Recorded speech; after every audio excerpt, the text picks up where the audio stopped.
क्या आपने कभी सोचा है कि पृथ्वी से अंतरिक्ष में मौजूद तारे, ग्रहों और कई सारे खगोलीय पिंडों के बारे में साइंटिस्ट कैसे पता लगा लेते हैं? और ये हब्बल दूरबीन क्या है और ये कैसे कार्य करता है?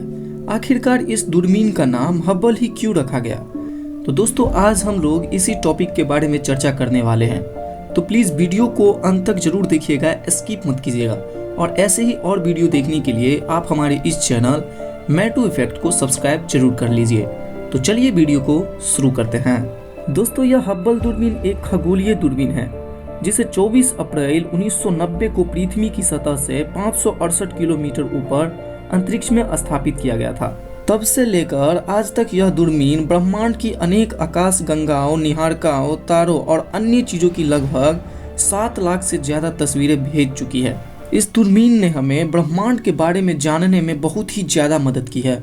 दोस्तों, इस दूरबीन को नासा ने यूरोपियन स्पेस एजेंसी यानी कि ESA के साथ मिलकर तैयार किया था। यह दूरबीन साइज में एक बस जितनी बड़ी है। इस टेलीस्कोप को अंतरिक्ष में ही स्थापित कर दिया गया है, इसलिए ताकि यह पृथ्वी से बेहतर और क्लियर इमेजेस ले सके। यह दूरबीन करीब 8 किलोमीटर प्रति सेकेंड की रफ्तार से यह पृथ्वी का चक्कर लगाता है। इतनी स्पीड पे भी यह स्टेबल रहते हैं क्योंकि इसके अंदर 6 जायरोस्कोप लगाए गए हैं। लगातार किसी भी चीज पे नजर रखने के लिए और उस पे सटीक निशाना बनाए रखने के लिए इसमें फाइन गाइडेंस सेंसर भी लगाए गए हैं। हब्बल जब अपनी मिशन को लॉक कर देता है तो उसका नजर उसी पे टिका रहता है। 2016 में हब्बल ने एक 13.3 अरब साल पहले की तस्वीर ली थी। यह तस्वीर एक गैलेक्सी की थी, एक आकाश गंगा की। यह सबसे प्राचीन गैलेक्सी थी। ये गैलेक्सी हमसे इतनी दूर है कि वहां से इसकी लाइट को पृथ्वी तक पहुंचने में 13.3 अरब साल लग गए। यानी कि जो इमेज हमें 2016 में दिखाई दी थी उसकी रोशनी अरबों साल पहले वहां से निकली थी। दोस्तों, यह दूरबीन की जो देखने की क्षमता है वह काफी अधिक है। अंतरिक्ष में मौजूद यह किसी भी चीज को आसानी से देख सकता है। जब यह दूरबीन किसी भी टारगेट को लॉक कर देता है तो इनकी नजर उसी पे बनी रहती है। फिर यह रोशनी इसके प्राइमरी मिरर से होके गुजरती है। इसमें एक प्राइमरी मिरर लगा होता है जो कि साइज में बहुत ही बड़ा होता है। यह मिरर हम लोगों की आंख से 40,000 गुना ज्यादा रोशनी इकट्ठी कर सकती है। फिर यह रोशनी प्राइमरी मिरर से सेकेंडरी मिरर में इंटर करती है और उससे टकराने के बाद यह एक जगह एकत्रित हो जाती है और उसके बाद साइंटिफिक इंस्ट्रूमेंट में चली जाती है। हब्बल में 5 तरह के साइंटिफिक इंस्ट्रूमेंट लगाए गए हैं जो कि यह हर एक तरह के रोशनी को एब्जॉर्ब कर सकते हैं और उसे ग्राउंड स्टेशन तक भेज देते हैं।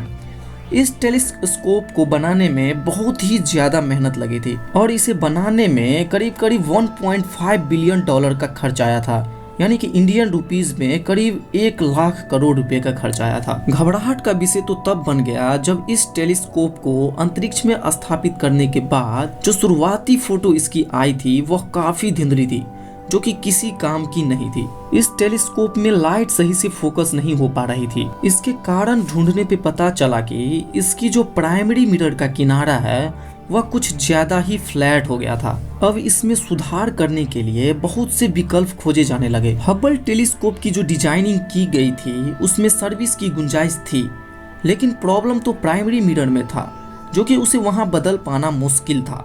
इसलिए उसमें फिट करने के लिए एक चश्मा बना दिया गया। वह चश्मे की तरह दिखता तो नहीं था लेकिन उसी आधार पे बनाया गया था जिसका नाम था को-स्टार। यह 1983 में नासा द्वारा पहला सर्विस मिशन भेजा गया था जो कि एस्ट्रोनॉट गए और वहां टेलीस्कोप में को-स्टार लगा के वापस चले आए। उसके बाद टेलीस्कोप अच्छे तरीके से कार्य करने लगा और ब्रह्मांड की साफ तस्वीरें मिलनी शुरू हो गई। यह टेलीस्कोप करीब 96 मिनट में पृथ्वी का एक चक्कर पूरा कर लेता है और यह हर रोज करीब 15 GB डेटा पृथ्वी पे भेजता है। इस दूरबीन का नाम हब्बल इसलिए रखा गया था क्योंकि अमेरिका के एक मशहूर वैज्ञानिक थे जिनका नाम था एडविन हब्बल। उन्होंने ब्रह्मांड में कई तरह की खोज किए थे। उन्होंने ही सन 1920 में पूरी दुनिया को बताया था कि हमारी आकाश गंगा के बाहर भी अनगिनत आकाश गंगाएं मौजूद है। उसी वैज्ञानिक के सम्मान में इस टेलीस्कोप का नाम हब्बल टेलीस्कोप रखा गया था। इस टेलीस्कोप की मदद से 2006 में पता चला था कि प्लूटो एक बौना ग्रह है। तो दोस्तों, यह साइंटिफिक वीडियो आपको कैसी लगी? अगर अच्छी लगी हो तो सबसे पहले चैनल को सब्सक्राइब कर ले और हमें कमेंट बॉक्स में ज़रूर बताएं और वीडियो को लाइक भी कर दे। दोस्तों के साथ शेयर करना नहीं भूले। तो चलिए आज के लिए बस इतना ही, मिलेंगे नेक्स्ट एपिसोड में।